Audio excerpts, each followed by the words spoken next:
Las mismas manos que una vez dibujaron sigilos sobre las mesas de mezclas para maldecir una pista, ahora temblaban tanto que ni siquiera podía sostener la mano de mi propio hijo. Él estaba allí, en una cama de hospital, mantenido con vida por máquinas, y yo no podía hacer nada. Era un maestro de lo oculto, un arquitecto de la fama, pero en esa habitación estéril y fría, mi poder no valía absolutamente nada. El silencio solo era roto por el pitido rítmico de un monitor cardíaco, un sonido que se convirtió en la banda sonora de mi fracaso. Y lo peor de todo, la parte que me sigue rompiendo el alma, es que la música que sonaba suavemente desde el móvil junto a su cama era una canción que yo ayudé a crear, una de mis obras maestras. ¿Cómo es posible? ¿Cómo puede un padre usar su propio arte para casi destruir a su hijo? En los próximos minutos te voy a contar todo. Si esta historia ya te está impactando, suscríbete al canal, dale a me gusta y activa las notificaciones. ¿Crees que la música puede influir espiritualmente en las personas? Déjamelo saber en los comentarios.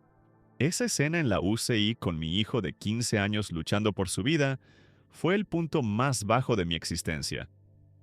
Fue la factura que tuve que pagar por décadas de pactos y rituales secretos. Te voy a confesar las tácticas exactas que usábamos en la industria musical, no solo para vender discos, sino para abrir portales en la vida de millones de jóvenes.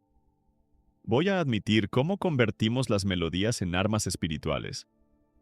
Pero para que entiendas cómo llegué a poner a mi propio hijo en la línea de fuego, necesito volver al principio, al lugar donde todo comenzó. Para entender esa habitación de hospital, tienes que entender mi infancia. Yo no crecí en un barrio normal, crecí entre los bastidores de Hollywood. Mi patio de recreo eran los estudios de grabación, con ese olor a moqueta vieja y el zumbido constante de los equipos. No tengo recuerdos de mi padre lanzándome una pelota o ayudándome con los deberes, pero sí lo recuerdo perfectamente en una fiesta, con una copa en la mano, cerrando un trato millonario para un artista que acababa de conocer. El éxito era el único Dios que se adoraba en mi casa, y yo era solo un espectador en el imperio que él construía. Mi padre era una figura imponente, un productor de éxito, pero en casa era un fantasma, frío, distante. La única vez que le vi los ojos brillar de verdad, con auténtico poder, no fue cuando le entregaron un disco de platino. Fue una noche, cuando le espié por la puerta entreabierta de su despacho. Estaba rodeado de velas, susurrando palabras que no entendía. Vi cómo su energía cambiaba, cómo se convertía en algo más grande, en algo temible. En ese momento, a mis 15 años, supe que no quería su abrazo, que sentía inalcanzable. Quería ese poder. Quería ser como él para ganarme su respeto. Él vio esa hambre en mis ojos. No me dio una charla de padre a hijo. Me llevó al estudio. Recuerdo el día. Tenía 16 años. Me sentó frente a la gigantesca mesa de mezclas y me dijo: la música no son solo notas, Santiago. Es energía. Es un recipiente. Y tú puedes llenarlo con lo que quieras. Me enseñó a mezclar una pista no para que sonara bien, sino para que se sintiera de una manera específica, para abrir una puerta en la mente de quien la escuchara. Aquella fue mi primera lección de brujería sónica, y fue solo el principio de todo. Aquella primera lección fue la puerta de entrada. A los 17 mi padre me presentó a su círculo, a su aquelarre. La iniciación no fue con fuego ni con grandes ceremonias públicas. Fue en un sótano con olor a incienso y a tierra húmeda, con un juramento de sangre sobre un disco de vinilo antiguo. De repente, ya no era el aprendiz. Superé a mi padre rápidamente. Mi don no era solo repetir sus rituales, sino crear los míos. Podía escuchar una melodía y saber exactamente qué sigilo, qué frecuencia la convertiría en un éxito o en una maldición. Y las recompensas llegaron de inmediato. El dinero era obsceno, pero el verdadero poder era el acceso. Recuerdo estar en una fiesta en una mansión de Los Ángeles y un artista mundialmente famoso, alguien que veis en todas las portadas, se me acercó casi suplicando. Quería que bendijera su próximo álbum. Vi el miedo y el respeto en sus ojos. Yo no era un productor más, era el arquitecto de su destino.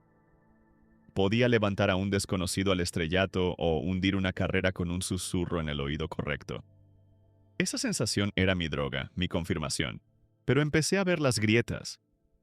El primer artista que catapulté a la fama, un chico con un talento increíble, acabó en las noticias un año después. Una sobredosis casi mortal.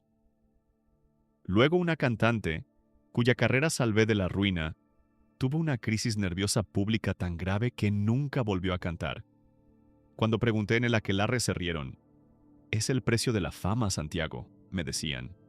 Ellos son el combustible, nosotros somos el fuego. Y yo, cegado por el orgullo, lo acepté. Me convencí de que sus vidas rotas eran un daño colateral necesario. Me convertí en el consultor espiritual de referencia en la industria, el hombre que susurraba secretos oscuros en los oídos de los poderosos. El poder de crear y destruir carreras me mantenía encadenado, ciego a la destrucción que dejaba a mi paso. Ignoré las vidas destrozadas de los artistas, los matrimonios rotos, las adicciones. Me repetía a mí mismo que era el precio que ellos pagaban por el éxito que yo les daba. Nunca, ni por un segundo, se me ocurrió pensar que la factura de mis pactos llegaría a mi propia casa. Pero siempre llega. Mi matrimonio fue la primera víctima.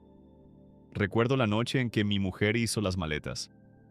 No gritó, y eso fue lo peor. Solo me miró con los ojos llenos de una tristeza que yo ya no podía sentir y me dijo: «Hay una oscuridad en ti, Santiago. Te está consumiendo, y no voy a dejar que se lleve a nuestro hijo también».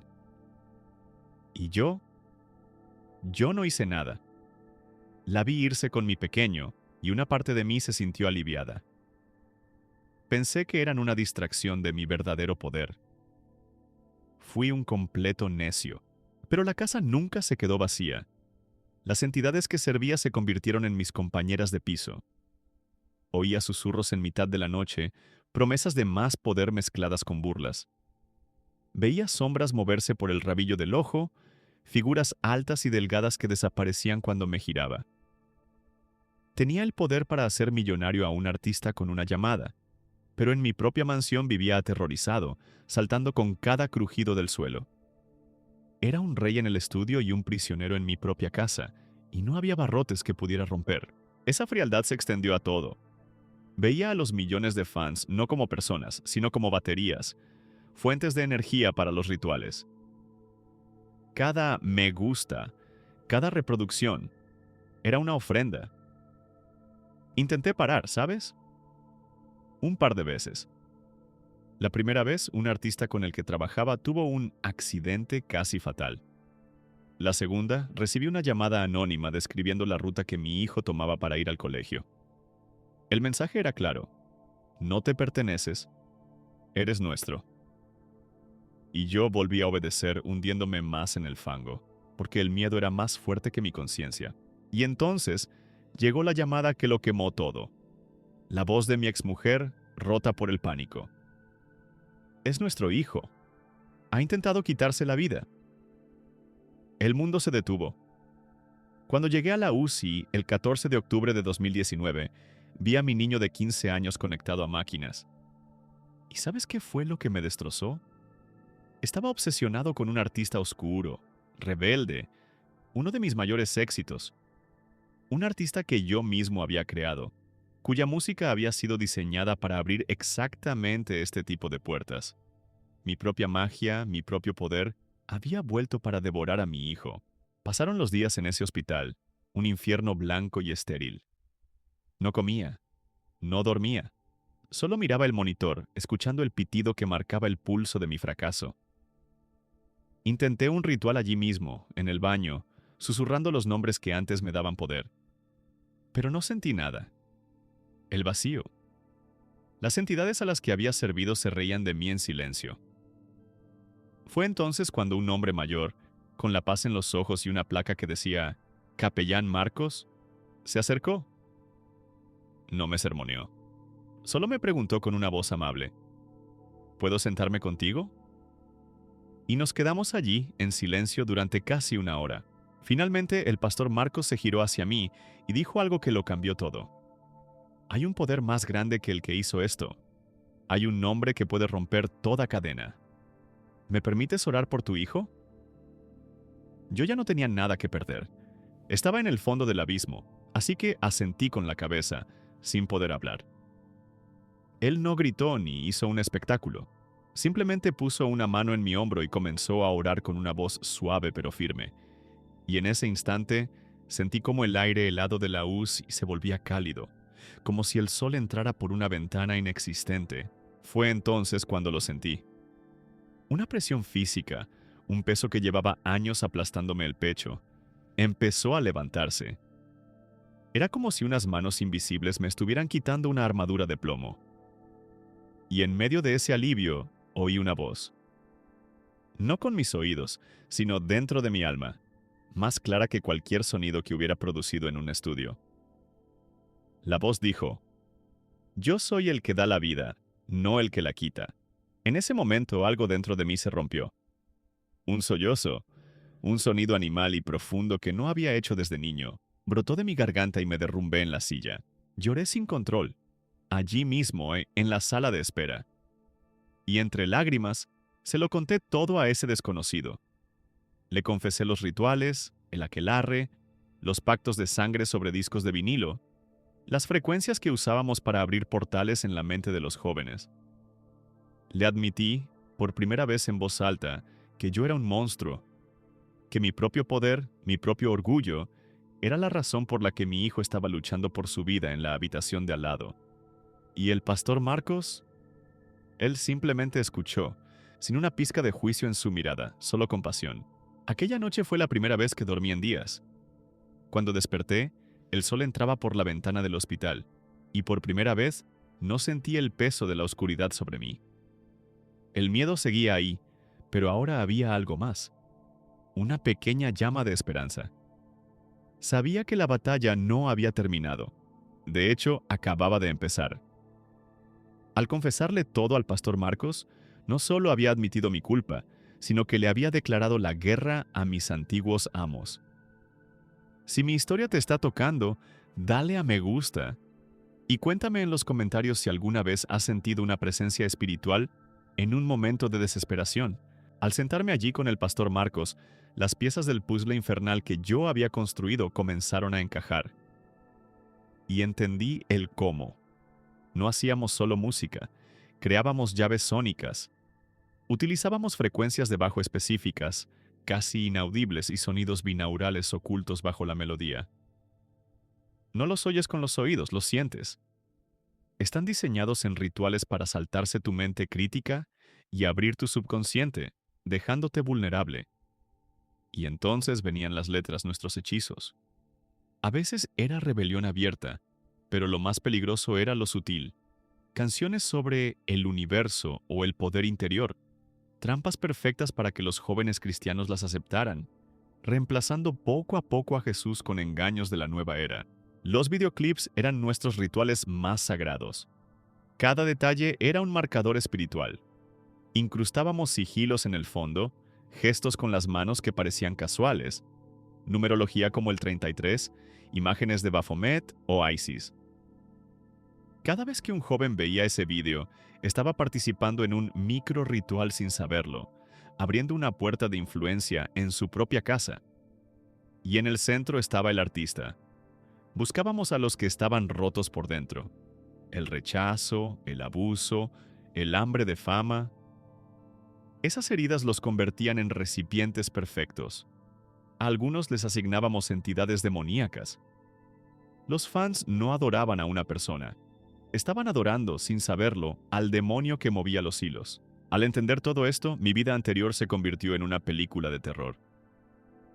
Cada disco de platino en mi pared no era un trofeo, era una lápida por las almas que habíamos atrapado.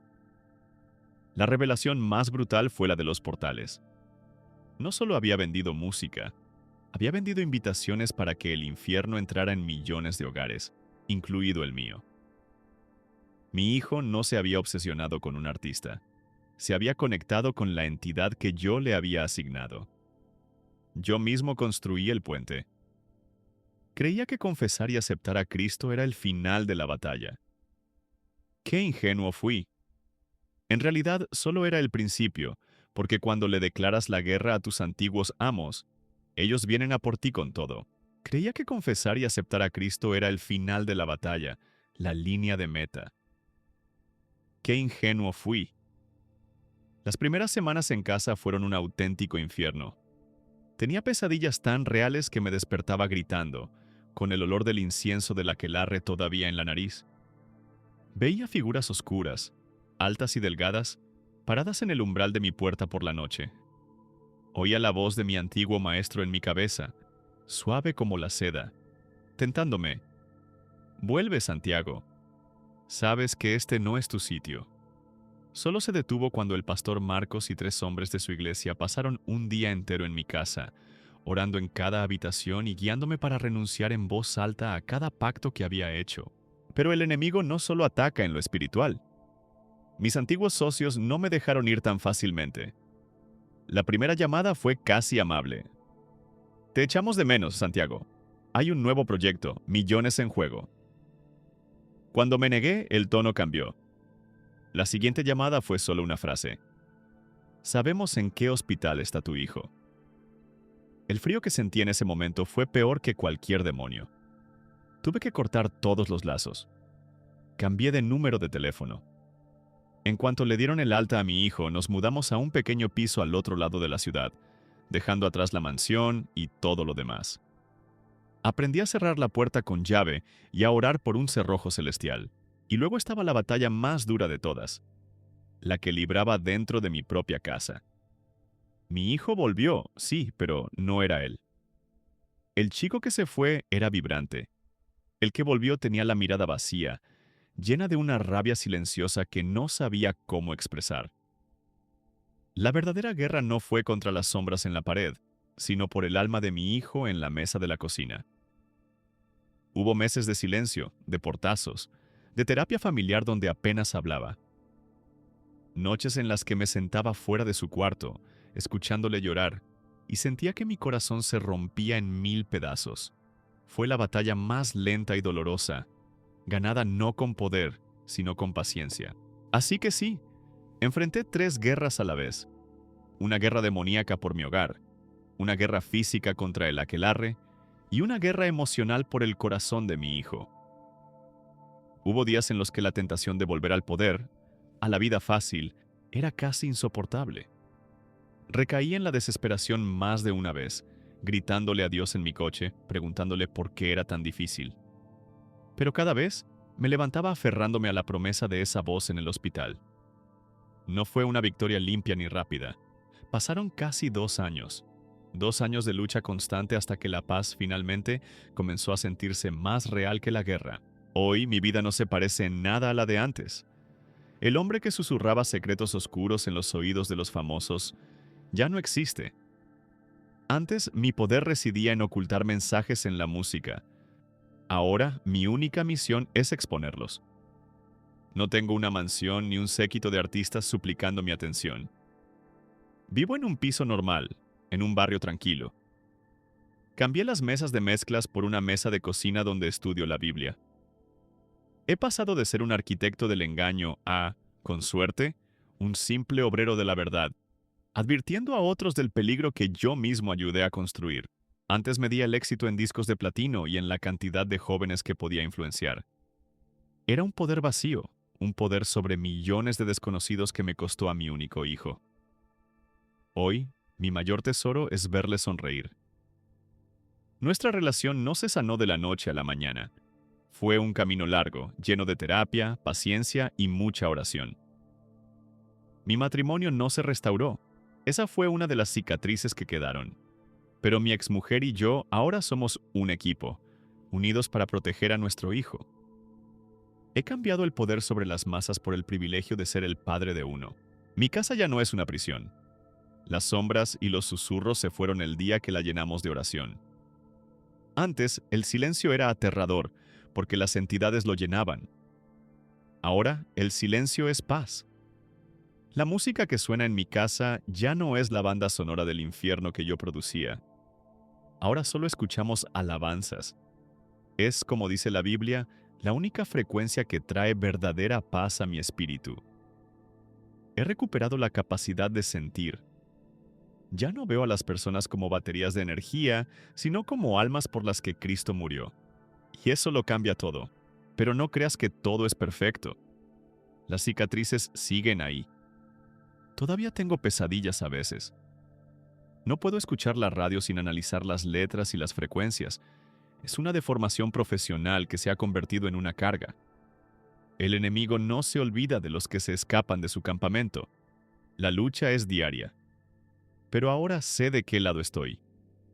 He perdido todo lo que el mundo considera éxito, pero he ganado mi alma y he visto a mi hijo volver a la vida. Y es precisamente por eso, por todo lo que he visto y todo lo que sé, que tengo que darte este último mensaje. Por eso te cuento todo esto. Porque el ataque espiritual más peligroso no es el que ves venir con cuernos y tridente. Es el que no reconoces. Es el que se disfraza de entretenimiento y se mete en la cabeza de tus hijos a través de sus auriculares. Yo era un arquitecto de ese engaño. Sé cómo funciona. El enemigo no quiere solo su atención, quiere su alma, y está usando las listas de éxitos como su arma principal. La batalla por la próxima generación se está librando en Spotify, no en un campo de batalla lejano que vemos en las noticias. Padres, os lo ruego, no seáis ingenuos como yo lo fui durante tantos años. Convertíos en los guardianes de la atmósfera espiritual de vuestro hogar. No prohibáis sin explicar. Sentaros con vuestros hijos, escuchad la música con ellos y usad el discernimiento que Dios os da.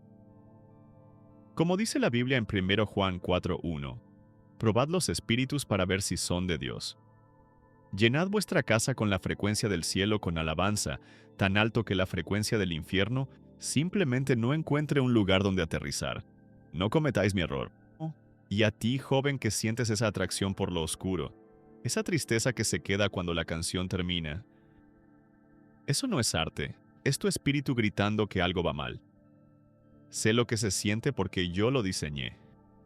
Pero quiero que sepas que hay una salida. El poder que hay en el nombre de Jesús es real. Es infinitamente más fuerte que cualquier frecuencia o sigilo. Él es el que da la vida, no el que la quita. Hoy puede ser el día en que la música se detenga y tu verdadera vida, una vida de paz, por fin comience. Si esta historia ha tocado tu corazón, te pido que tomes una decisión.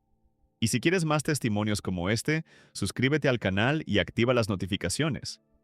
Dale a me gusta para que este mensaje llegue más lejos y compártelo con alguien que necesite escucharlo.